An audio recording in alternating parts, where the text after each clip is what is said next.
Yeah. All right. Funky jam. Super funky jam.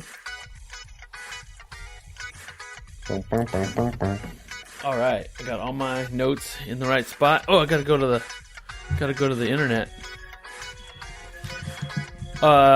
James, how's it going? Going pretty good. Nice, beautiful summer day. Got the windows open. Drinking my iced tea. With extra ice. Hi, and welcome to Seattle's #1 comic book podcast, the podcast that is dedicated to the first issue of your next favorite comic, and I'm Larry. James. And thank you for being here, listeners, and this is episode 126 of The Big Show, and it's Watchmen. Watchmen by, is it Alan Moore? Alan Moore, written by Alan Moore with art by Dave Gibbons. And before we really dive into this wonderful book, I'm just going to go right off the rails and just call it a wonderful book because it is really good. Well, what I read of it so far. Well, we're going to have to split this into a two-parter. I think you're right. We will definitely find a good spot to split it into a two-parter because there is a lot to unpack here, and we don't want to gloss over anything because it's so meaty and fun to read. It's a good comic. This is one of those comics where I definitely recommend reading it if you're reading it online in the guided view or the panel by panel. Because otherwise you open a page and you're like, whoa, there's a lot of stuff here. Yeah, the panel by panel is really cool because, like, if you can, it takes me a few seconds to always like get all the rest of the garbage off my computer, like all these open tabs and stuff. But when I finally figure it out and show just the panel I want to see, and it's just 17 inches of just awesome comics. Yeah, the art is dense enough. The words per panel aren't that much, but the panel per page is pretty dense.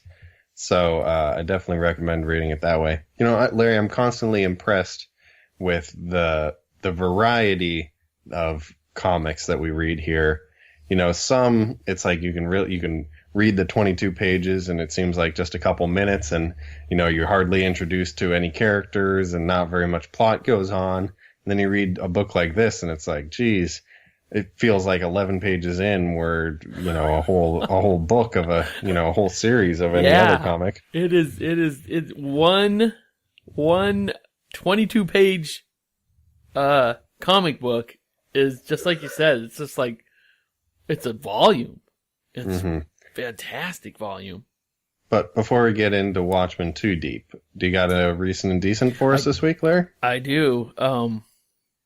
This is written by Jason Aaron. Oh, Jason Aaron, one of our favorites.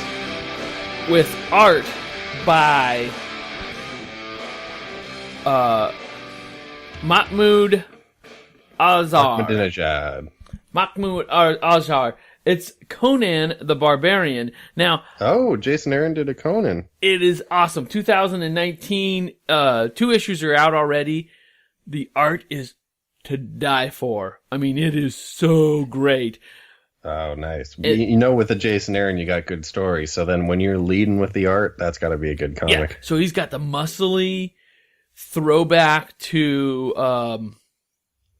the Arnold Schwarzenegger Conan. He's big, and it's a time jump, and Jason Aaron does time jumps so well. So the first issue is Conan in the pits fighting, and he takes half the money in coin and the rest in wine.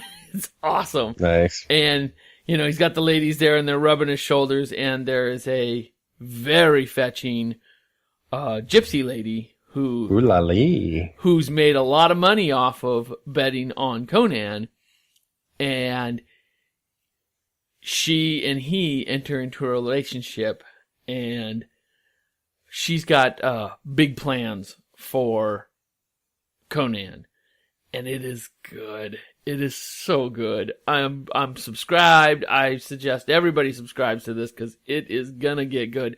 And the underneath the Conan the Barbarian, but the underneath title of this is Conan the Barbarian, The Life and Death of Conan. So we might not ever see Conan again. Nice. No, I remember we did a Conan in an earlier episode that had the 3 generations of Conan, and it wasn't necessarily my favorite art. It was a little bit glossy, I remember, but that cool time jump of the 3 different generations. No, you're confusing it with Thor, and Jason Aaron did that right. time jump Thor story. Oh, there we go. That's right. That was a Thor. And it was Good Jason call, Aaron Larry. again. You know just what I'm thinking. Yeah, I think everybody would really like this book. It's just so delicious. Sweet. Well, is it time to jump into Watchmen? Yeah, let's go. All right. So, for those of you who haven't seen the movie or haven't read the book, I recommend you. Well, this is a part superhero book, but I'd say it's more of a detective book. Yeah, this first like a mystery issue detective book. is straight up a detective story. That's why I loved it. There's a murder. There's a murder. We start off right off the bat with a murder. There's blood in the streets. But we don't necessarily start off with the blood in the streets, or the first dialogue isn't about the murder of a guy. I really like the intro of this because it establishes our first main character, Rorschach, in this really interesting way of it. Okay, there's kind of this back and forth, which I love, and I've seen it only a few times, of somebody who's paranoid but happens to be right. Oh, he's right. You know what I mean? There's like, when someone has paranoid delusions and they think everything's about them, or they think everything has a hidden meaning or a hidden motive, and you kind of brush them off. But in this specific situation, they just happen to maybe be right. And they do, and Alan Moore does a really good job of establishing Rorschach as this character by following his journal. We see what he's thinking, and some of the things he's thinking, you don't know the world well enough to know if he's just a really smart detective or if he's paranoid. And I like to always think that he's paranoid, because that's a little more fun to me. Me too. He is paranoid, but he's also good at his job. His paranoia pushes him to investigate and be more aggressive about his investigations. And also, there's just this but a little bit makes you almost not like for him being the main character and the main detective, there are moments when you're like, I kind of disagree with what you're doing right now. We'll get into some of that in the next episode. But his interrogation techniques are like, why would that guy even know what you're talking about? Right. Yes.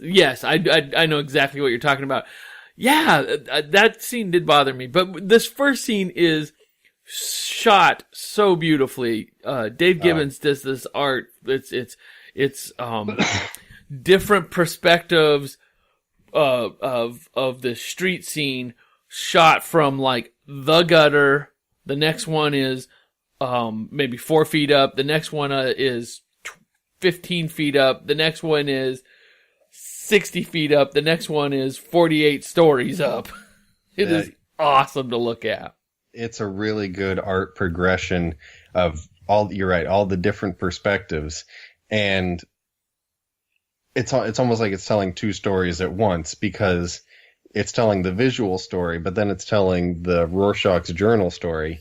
And I just want to quote this first line from Rorschach, because it kind of gives us this example of a little bit of his paranoia and a little bit of it establishes a little bit of gruesomeness. Like, that's something I always look for in a comic is, do they swear? Is there sex? Is there gore, violence? And how early do they establish it so that I know what to expect for this comic? So it definitely, you see blood on this first panel, and the first line says, "Dog carcass in the alley this morning. Tire tread on a burst stomach. This city is afraid of me." And I've seen its true face. Oh my God. Its true face. It's so gore. And yeah, that's the opening lines of this 1986 comic. I mean, like, yeah. That was just like, boom. So, like, dog carcass in the alley with the tire tread on its stomach is like a really gory image, but it's not the image that's in front of you. But it's also not really a crime, you know? Like, it's more of like a painting of what the state of the city at the time. And then him saying the city is afraid of me, to me, is a very paranoid thing. Like, the city isn't thinking about you. You're just a guy. Now, maybe if Batman was saying that, I might think of like, okay, he's somewhat valid here. But there's no established, like, this guy doesn't seem to, as we go along, we see that this guy isn't like on the front page of every newspaper. Right, but he does have a reputation, but we don't see him. We just see blood, we see red stuff on the sidewalk. And somebody's cleaning this red stuff on the sidewalk. We also see that iconic smiley face with a blob of blood on it. And we see what looks to be like a real asshole with the end is near sign walking through this disgusting, gory mess and just carrying the mess with him on his feet. On his shoes. So, as this guy is trying to clean it up. Yeah. You know, a good Samaritan or something. It's definitely, it's showing the darkness of the city. And like, I almost love, like, this might be some of the best prose and the best writing in a comic I've seen. When he says, and just because of how it establishes the characters without, you don't even see the character. When he says that all the whores and politicians will look up and shout, "Save us," and all look down and whisper, "No." How righteous, right? He's being righteous. He's like placing himself as this like person in power and authority, pretty much undeservedly, in my opinion. But he's also talking about sex and filth and murder and talking about whores and politicians and all these like the scum of the city in the image of this blood and this guy with the end is nigh sign and the butcher or whatever washing the blood into the street. It's imagery. Very, very well written. And so the final panel on this first page is a balding man looking over the edge, and you can just see the drop of, like, now it looks like a drop of blood all the way down 46 stories, and this guy says, "It's quite a drop." Quite a drop, and you see like the glass shards of the window that you can now assume that somebody fell out of a window, right, and splatted below. And then the next page but there isn't like the stereotypical like chalk outline of a body on the floor, which I liked that they kind of stayed away from that. It made you have to figure it out a little bit more. Right. You know, the blood at first you're like, oh, you know, could somebody have gotten stabbed? And as it pulls away, you realize, oh, someone must have fallen. Yeah. But I didn't need to say it in words. That's quite a drop. I love, this was one of the best first pages. Because it told two stories at once. Yeah, and then we jump into an interior of this apartment, and two surly old cops are having a conversation about what could have happened. And I love what could have happened. The what could have happened is it was just great because